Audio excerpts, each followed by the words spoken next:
Please welcome, ladies and gentlemen, Sardar Awais Ahmad Leghari, who is going to address the audience. So please.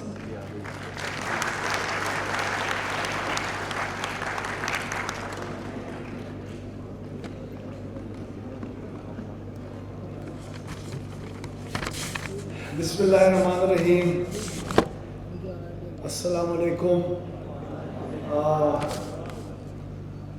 I'd like to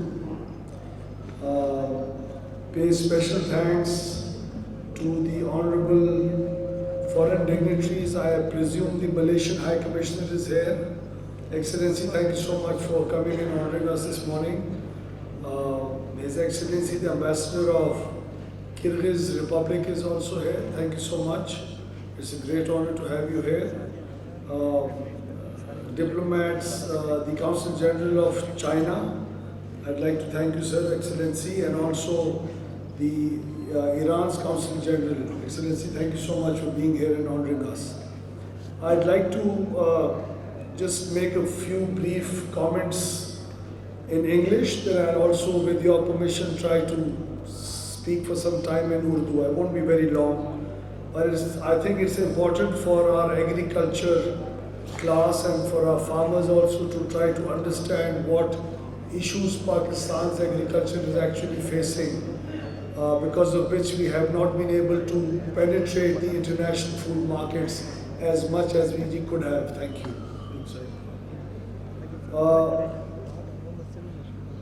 Pakistan, unfortunately, as we stand today, spends the most amount of water per kilogram of food produced. Water efficiency is much required in our country because of climate change. Pakistan right now is facing a shortage of more than 70% in our canal irrigation systems. In spite of this shortage, Pakistan still boasts to produce enough food for itself. But that margin of producing more food than we require is actually diminishing by the day. Pakistan is now an importer of meat. We don't have enough edible oil that we produce for ourselves. We are huge importers of edible oil.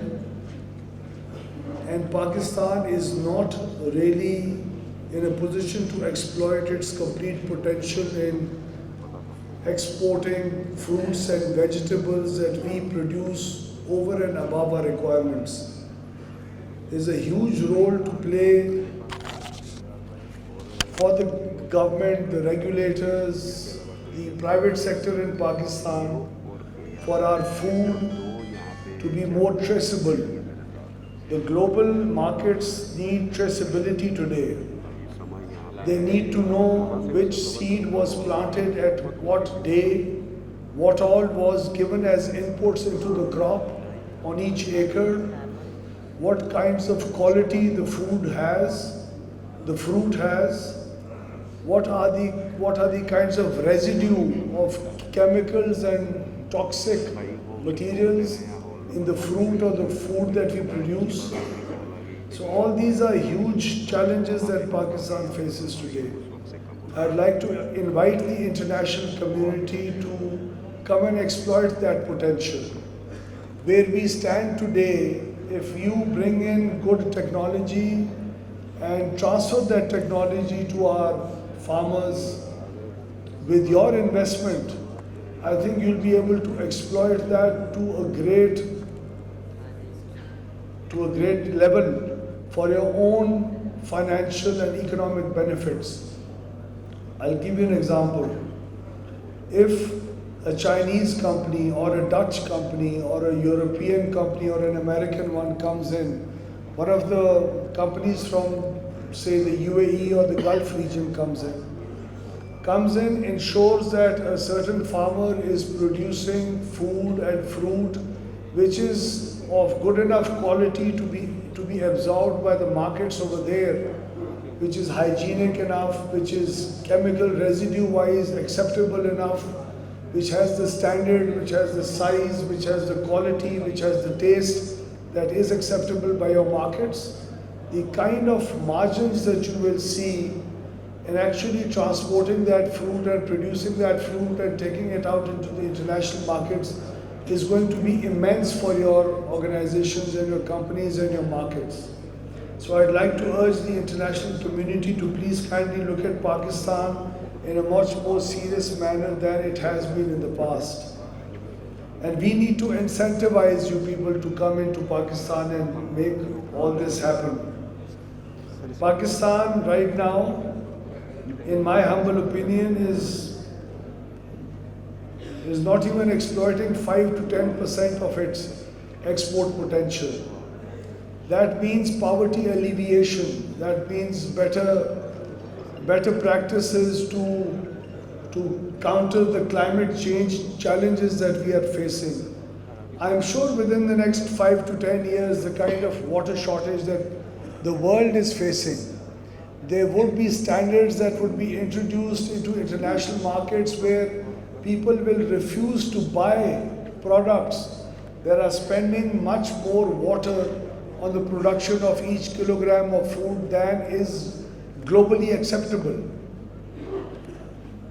The entire world is facing serious water shortages, serious climate change issues, and Pakistan needs to be looking at these issues very seriously. Unfortunately, we haven't been doing that in the past.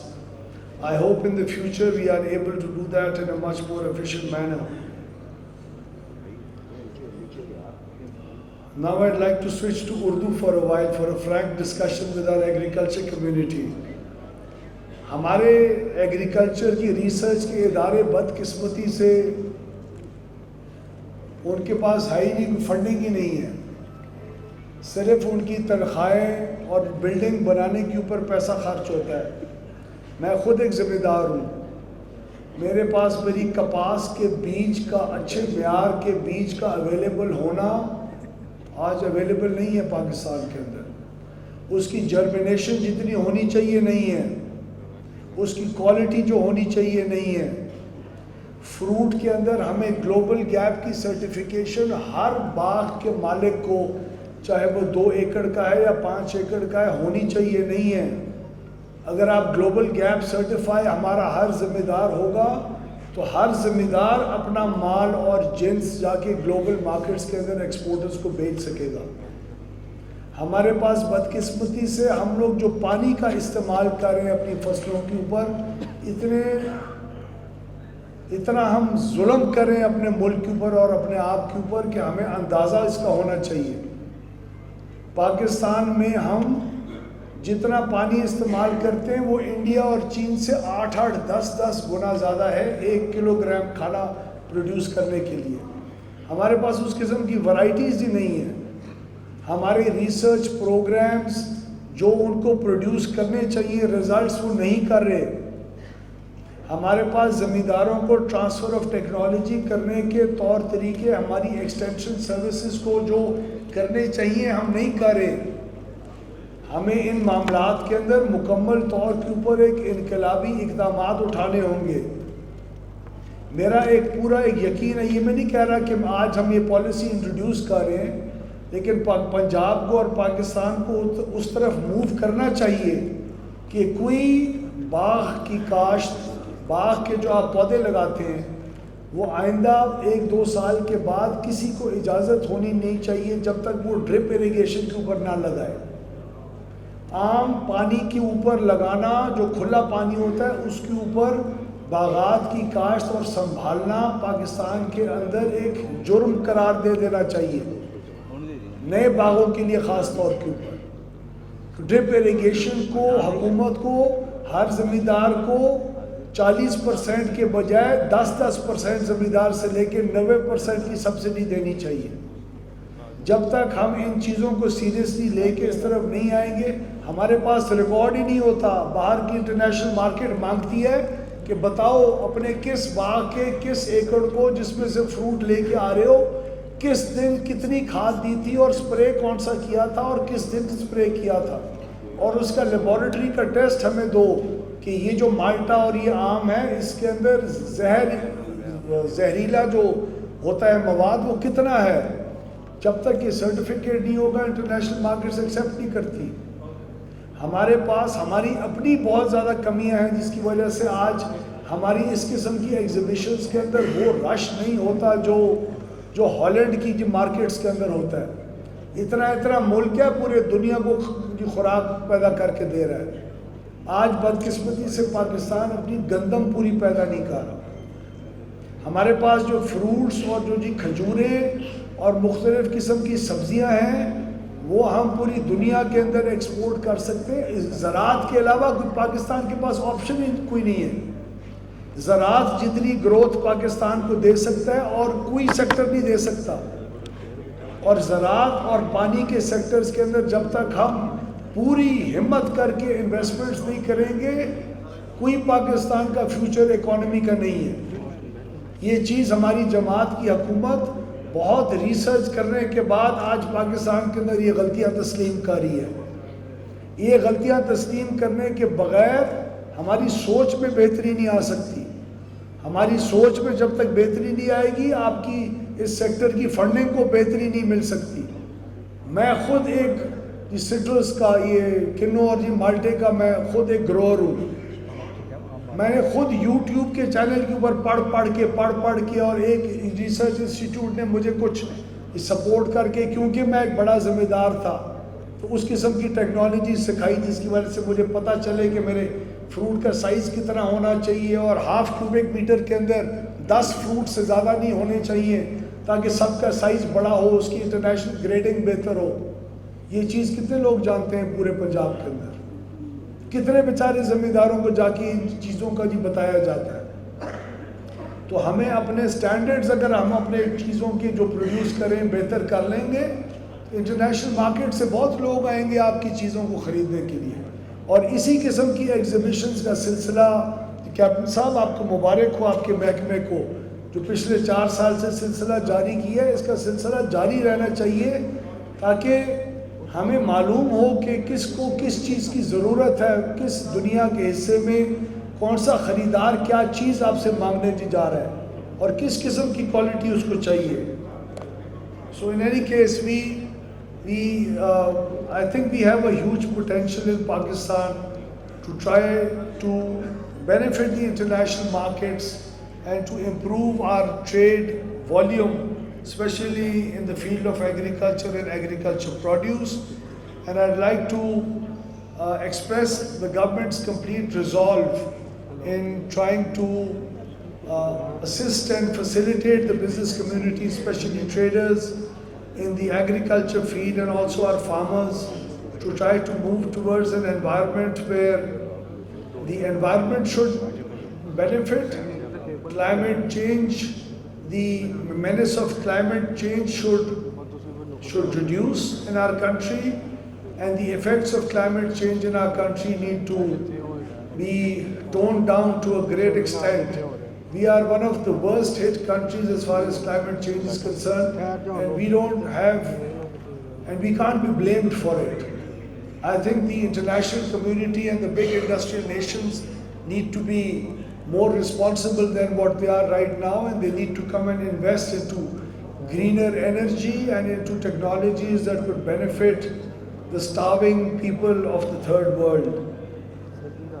I'd also like to take this opportunity to urge the international community to please not let international politics and conflict be a source of depriving the poor of this world from food. I think the world is facing a serious food shortage. The war in Ukraine has had serious effects globally on the food markets, and we need to be very much aware of that. Because countries like Pakistan and others, African countries, who import most of their grain from the global markets, they are very much sensitive to these decisions by the so-called political global community, which has many conflicts to resolve, but is yet creating another conflict because of restricting food access to the whole world. So with these words, I'd like to thank you all. آپ کا بہت شکریہ. ہماری جو agriculture class ہے پاکستان کا مستقبل آپ کے ساتھ ہے, اور ہمیں پوری اس بات کا احساس ہونا چاہیے کہ جب تک اگلے 5 سے 10 سال ہم جتنا اپنا پیسہ ایجوکیشن اور ہیلتھ کے اوپر خرچ کر رہے ہیں, اگر اتنا ہم ایگریکلچر اور اگر پانی کے سیکٹرز کے اوپر نہیں کریں گے تو آپ کا اور ہمارا کوئی مستقبل نہیں ہے. چاہے جتنا بھی پیسہ آپ خرچ کر لیں, چاہے جتنی بھی چیزیں آپ اور تمام سیکٹرز کے اندر کر لیں, جب تک آپ کی ایگریکلچر کلاس پاکستان کے اندر خوراک نہیں پروڈیوس کرے گی, اور جب تک اس خوراک کو باہر کی منڈیوں تک پہنچانے کے قابل نہیں کرتی, پاکستان کا ٹریڈ کا جو اتنا سخت امبیلنس ہے یہ پورا نہیں ہو سکتا. پاکستان کے اندر اگر ایک اپرچونٹی ہے اکانومی کو ریوائیو کرنے کی اور بہتری کی طرف لے کے جانے کے لیے, وہ صرف اور صرف زراعت اور پانی کے شعبوں میں ہے. اور میں اپنی حکومت کے اندر, اپنی سیاسی جماعت کے اندر اس چیز کی آواز بلند کرتا بھی رہوں گا. ہماری قیادت کو اس چیز کا احساس بھی ہے, اور انشاءاللہ ہم پوری کوشش کریں گے کہ اگلے 1 سال میں پاکستان کی اکانومی کا رخ ایگریکلچر اور پانی کی طرف اس کا رخ موڑے, اور حکومت کا جو توجہ ہے وہ ایگریکلچر اور پانی کی طرف لے کے آئے. بہت شکریہ. Thank you.